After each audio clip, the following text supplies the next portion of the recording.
اگر آپ کی بیٹی پسند کی شادی کا کہے تو اسے بے حیا اور برا مت کہو۔ پسند کی شادی بیٹیوں کا حق ہے اور پیارے نبی صلی اللہ علیہ وسلم کی سنت ہے۔ اپنی بیٹی کی پسند کو غلط سمجھ کر اس کی شادی کسی اور سے نہ کراؤ۔ اگر آپ نے اس کی اچھی تربیت کی ہے تو وہ ضرور ایک نیک شخص کا انتخاب کرے گی، کیونکہ ایک بیٹی اپنے باپ کے عادات ہی اپنے شوہر میں تلاش کرتی ہے۔ میرے نبی صلی اللہ علیہ وسلم نے فرمایا، دین دیکھو، اخلاق دیکھو اور رشتہ کر دو۔ اگر بیٹا اپنی پسند کا اظہار کرے تو اسے نافرمان مت کہو، اور اگر بیٹی اپنی پسند کا اظہار کر دے تو اسے بے قدر اور بے حیا مت سمجھو۔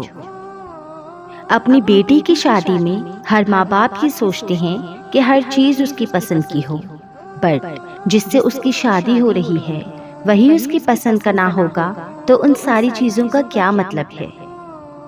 نکاح سے پہلے بیٹی کی پسند پوچھنا یہ سنت رسول صلی اللہ علیہ وسلم ہے۔ پسند کی شادی کوئی گناہ نہیں ہے، کرے، بالکل کرے، اور پسند کی شادی کے حق کا احترام بھی کیا جانا چاہیے، لیکن پسند کی شادی کے چکر میں والدین کو رسوائی نہ دیں۔ اسلام ہمیں پسند کی شادی کی اجازت دیتا ہے، لیکن اسلام بھاگ کر اپنے والدین کی عزت کا جنازہ نکال کر شادی کرنے کی اجازت بالکل نہیں دیتا۔ تم پریشان کیوں ہوتے ہو؟ کیوں ایسا سوچتے ہو کہ جو مانگ رہے ہو، جس کے لیے تڑپ رہے ہو، جس کی وجہ سے تہجد سے جڑ گئے ہو، تمہیں کیا لگتا ہے کہ کچھ حاصل نہیں ہوگا؟ حالانکہ ایسا کچھ نہیں ہے۔ وہ خالی ہاتھ نہیں لوٹاتا، بس ایک مقررہ وقت پر سب ملتا ہے۔ اس نے جو لکھا ہے وہ تمہارے حق میں بہترین لکھا ہے۔ یقین رکھو، صبر رکھو اور انتظار طویل کر دو۔ شکر کرو، وہ یقین نہیں توڑے گا، دل کا سکون بھی دے گا اور دعائیں بھی قبول کرے گا انشاءاللہ۔ جب کبھی محبت کی کوئی بات ہو تو بہت سارے لوگ ہی کہتے ہیں کہ حضرت خدیجہ رضی اللہ تعالی عنہا اور حضرت محمد صلی اللہ علیہ وسلم کی پسند کی شادی تھی، اس لیے محبت کرنا ہرگز غلط نہیں ہے۔ ایسا ہرگز نہیں تھا۔ ان کی محبت کی شادی نہیں تھی بلکہ پسند کی شادی تھی۔ محبت اور پسند میں بہت فرق ہے۔ پسند میں کوئی تعلق نہیں بنتا، محبت میں تعلق بن جاتا ہے، خود پر اختیار نہیں ہوتا، محبت کی کوئی حد نہیں ہوتی۔ حضرت خدیجہ رضی اللہ تعالی عنہا کو آپ صلی اللہ علیہ وسلم کی شخصیت متاثر کی تھی، تو انہوں نے نکاح کا پیغام بھیجا تھا، ملاقات کا نہیں۔ اس لیے قرآن بھی یہی کہتا ہے کہ جب کوئی عورت پسند ہو تو اس سے نکاح کر لو۔ پسند کا لفظ استعمال ہوا ہے، محبت کا نہیں۔ یہ کچھ حدود ہیں اللہ کی، جو کوئی ان کو توڑتا ہے وہ سب کچھ پا کر بھی زندگی پر بے سکون رہتا ہے۔ بہترین زندگی گزارنے کے لیے محبت بہت ضروری ہے، لیکن صرف محرم سے۔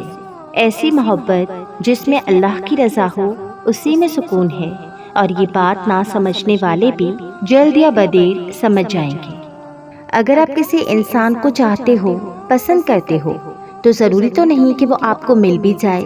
ہر وہ چیز جس کی انسان کو طلب ہو وہ اس کے قریب ہو، دن رات ہو، آس پاس ہو، ایسا ضروری تو نہیں۔ اگر زندگی میں سب کچھ حاصل ہو جائے تو اللہ سے کیا مانگو گے؟ میں یہ دعوے سے کہہ سکتی ہوں کہ جو چیزیں آپ سے چھین لی جاتی ہیں یا وہ خود آپ سے دور ہو جاتی ہیں تو اس میں اللہ کی حکمت ہوتی ہے، اور اس میں آپ ہی کی بہتری ہے، اور بے شک جو راز اللہ جانتا ہے وہ ہم انسان نہیں جانتے۔ اللہ کے فیصلوں پر خود کو راضی کرنا سیکھیں۔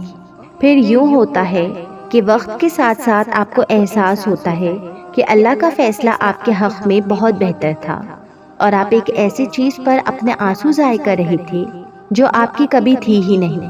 اس چھن جانے میں پھر آپ کو بہتری نظر آنے لگتی ہے، آپ اس ذات کا شکر ادا کرتے ہو اور آپ اللہ کے اور قریب ہو جاتے ہو۔ اللہ اپنے بندوں سے بہت پیار کرتا ہے، بلکہ 70 ماؤں سے بڑھ کر پیار کرتا ہے۔ پھر اس کے فیصلوں پر کیسا ملال۔ جو لڑکا کسی لڑکی کو آزمانے کے لیے اس لڑکی سے ثبوت کے طور پر جسم مانگتا ہے تو اس لڑکی کو چاہیے کہ وہ اس لڑکے سے کہے کہ پہلے تو مجھ سے سب کے سامنے نکاح کر کے اپنی محبت کو ثابت کرو، پھر میں ساری زندگی کے لیے اپنا جسم اور روح صرف اور صرف تمہیں سونپ کر اپنی جائز اور سچی محبت ثابت کروں گی، اور جو لڑکا یہ بات نہ کرے وہ کسی طور پر کسی طرح سے بھی سچا نہیں ہے، جھوٹا ہے، ڈرامہ ہے ایک۔ بس جو آپ سے محبت کرے گا ہمیشہ آپ کو پاکیزہ رکھے گا۔ روح سے چاہنے والے عاشق بات جسموں کی کرتے نہیں۔ سنو لڑکی، تم شہزادی ہو اور تمہیں ہر کسی کے آگے جھکنا کہ یہ ایک تو تمہیں زیب نہیں دیتا، جو کچھ گنوا دیا اس پر واویلا مت کرو، اب وہ تمہارے آنے سے پہلے وقت کا صدقہ تھا۔ ہنس کے آگے بڑھو اور وقت کی رتھ پر سوار ہو کے گزرے وقت کا منہ دھو ڈالو۔ تم شہزادی ہو اور شہزادیاں کبھی ہار نہیں مانتی۔ جس نے تمہارا نصیب لکھا ہے وہ دوبارہ لکھنے کی بھی طاقت رکھتا ہے، تو دعا کرتے رہو اور یقین رکھو، پھر دیکھو کیسے تمہاری آنکھوں کے سامنے تمہارے نصیب کے صفحے پلٹتے ہیں۔ اور کیا پتا تمہیں آخر میں وہی کچھ مل جائے جو تم اللہ سے مانگ رہے ہو، صرف اسی وجہ سے کہ تم نے صبر کیا اور دعا مانگنا نہیں چھوڑا۔ نامحرم کی محبت کی مثال۔ نامحرم کی محبت کی مثال ایک نشے کی انجیکشن جیسی ہے، جس کے نشے میں ہمیں سب رنگین نظر آتا ہے، لیکن جیسے ہی ہمارا نشہ اترتا ہے تو ہم اپنی دنیا برباد کر چکے ہوتے ہیں۔ اور اسی طرح نامحرم کی محبت آپ کی ایمان کی تجارت ہے، جس میں آپ روز تھوڑا ایمان بیچتے ہیں اور بدلے میں محبت خریدتے ہیں۔ لیکن اس محبت کا نام محبت نہیں بلکہ ہوس ہے، جو آپ کے سکون کو برباد کر دیتی ہے، آپ کے اعمال ضائع کر دیتی ہے اور آپ کو بے حیائی پر بے باک بنا دیتی ہے۔ انسان کی فطرت ہے کہ اس کا دل بھر جاتا ہے، لوگ اس کے دل سے اتر جاتے ہیں یا پھر دل سے نکال دیے جاتے ہیں۔ حقیقت تو یہ ہے کہ انسان ہمیشہ کے لیے نایاب نہیں رہتا اور نہ ہی کسی کے دل میں ہمیشہ کے لیے قیام کر سکتا ہے۔ یہاں لوگ مرنے والوں پر بھی دو آنسو بہا کر پھر سے اپنی زندگیوں میں مگن ہو جاتے ہیں، اور تم چاہتے ہو کہ تم لوگوں کی زندگی میں خود کو ضروری پاؤ، جبکہ محض تم ایک ضرورت کی طرح استعمال کیے جاتے ہو۔ وہ کہتے ہیں نا کہ انسان کی قدر صرف دو بار ہی ہوتی ہے، ایک ملنے سے پہلے اور دوسرا کھو دینے کے بعد۔ بہتر ہے کہ ایسے لوگوں سے خاموشی سے بغیر کسی شکوہ شکایت کے ان سے دور ہو جانا چاہیے، کیونکہ وقت انسان کی قدر سکھا ہی دیتا ہے، مگر اس وقت ہمیں ان کی طلب نہیں رہتی، پھر بس ان کے پاس ملال کے علاوہ کچھ نہیں ہوتا۔ اسی طرح حضرت علی رضی اللہ تعالی عنہ فرماتے ہیں، زندگی میں کسی کو اپنا عادی مت بنانا، کیونکہ انسان بہت خود غرض ہے۔ جب آپ سے محبت کرے تو آپ کی برائی بھول جاتا ہے، اور اگر نفرت کرے تو اچھائی بھول جاتا ہے۔ آزمائش تب شروع ہوتی ہے جب کوئی چیز جان سے زیادہ پیاری ہو جاتی ہے، جب اس چیز سے خود سے بھی زیادہ محبت ہو جاتی ہے۔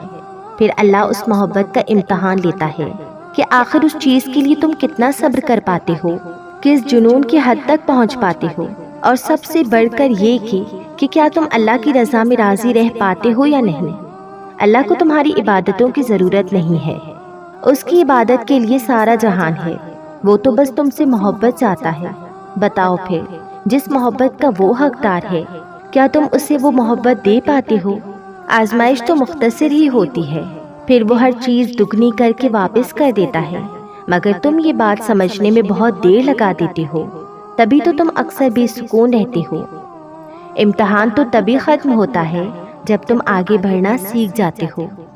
جو لوگ کہتے ہیں کہ اسلام میں پسند کی شادی جائز ہے، تو وہ دھیان سے سنیں کہ اسلام میں پسند کی شادی کا جو کانسیپٹ ہے صرف اتنا ہے کہ اگر آپ نے کسی کو دیکھا اور آپ کے دل میں اس سے شادی کا خیال آیا تو اپنے گھر والوں سے کہیں کہ ہمارا نکاح کر دیں۔ یاد رہے، دیکھ لیں کہ وہ اللہ تعالیٰ کا فرما بردار ہے یا اپنے لیے نیک ساتھی کا انتخاب کریں۔ آپ اس سے فون پہ رابطہ نہیں رکھ سکتے، نہ گھومنے جا سکتے ہیں ادھر ادھر، یعنی ہوٹلز، پارکس، یونیورسٹیز یا سہیلی کے گھر میں کہیں بھی نہیں۔ فوراً شادی کر لیں اور پھر گھومے پھرے۔ وہ پھر ٹوٹ گئی تھی، اسے پھر توڑ دیا گیا تھا۔ ہر دفعہ جب وہ ٹوٹتی تھی اسے یہی لگتا تھا کہ یہ اس کے کسی گناہ کی سزا ہے۔ نادان تھی نا، سمجھ نہیں پائی کہ رب ایک گناہ کی سزا بار بار تھوڑی نہ دیتا ہے۔ وہ مایوس ہو بیٹھی تھی اپنے رب سے۔ حیرت کی بات تو یہ ہے کہ وہ مایوس بھی تھی، لیکن تکلیف پہنچنے پر سب سے پہلے اپنے رب کو ہی پکارتی تھی، جیسے مایوسی کے ساتھ اسے پختہ یقین ہو کہ بس وہی ذات اسے تھام سکتی ہے۔ بس وہی ذات اس کے ہر درد کو سکون میں بدل سکتی ہے، بس وہی ذات اس کے ٹوٹے وجود کو سمیٹ سکتی ہے۔ یہی یقین اس کو اس کے ٹوٹے وجود کے ساتھ جائے نماز پہ لے جاتا تھا۔ وہ سوچتی تھی کہ اگر اس کا رب اس سے خفا ہے تو وہ کیسے ہر دفعہ ٹوٹے وجود کے ساتھ جائے نماز پہ پہنچ جاتی ہے، کیونکہ اس نے یہ بھی سن رکھا تھا کہ جب کسی سے رب ناراض ہوتا ہے تو اس سے نماز کی توفیق چھین لیتا ہے، سجدے کی توفیق چھین لیتا ہے۔ وہ تڑپ، وہ تکلیف تو محض ایک اشارہ تھا رب کی طرف سے۔ جس تکلیف کو وہ کسی گناہ کی سزا سمجھتی تھی، وہ تو اصل میں وسیلہ تھا، وہ تو راستہ تھا رب کو پا لینے کا۔ اللہ جب کسی کو بہترین سے نوازتا ہے تو پہلے اسے بدترین سے گزارتا ہے۔ دلوں کا حال اللہ بہتر جانتا ہے، اور تقدیروں کے کھیل بھی اسی کے ہاتھ میں ہیں۔ تو پھر کیوں مطمئن نہیں، کیوں سوچوں میں گھیرے ہوئے ہو، کیوں اس کی بادشاہت پر یقین نہیں، کیوں اس کے فیصلوں پر راضی نہیں؟ جب اللہ جانتا ہے کہ کس وقت کیا بہتر ہے، پھر دل میں وسوسوں کا سوال ہی پیدا نہیں ہونا چاہیے۔ اگر ابھی بھی سوچوں میں ڈوبے ہوئے ہو، دل بے چین ہے، تو سمجھ جاؤ تم دل سے راضی نہیں، تم دل سے راضی نہیں اس کے فیصلوں پر۔ صرف زبان سے کہہ دینا توکل نہیں ہوتا، بلکہ زبان کے اقرار سے پہلے دل سے راضی ہونا توکل ہوتا ہے۔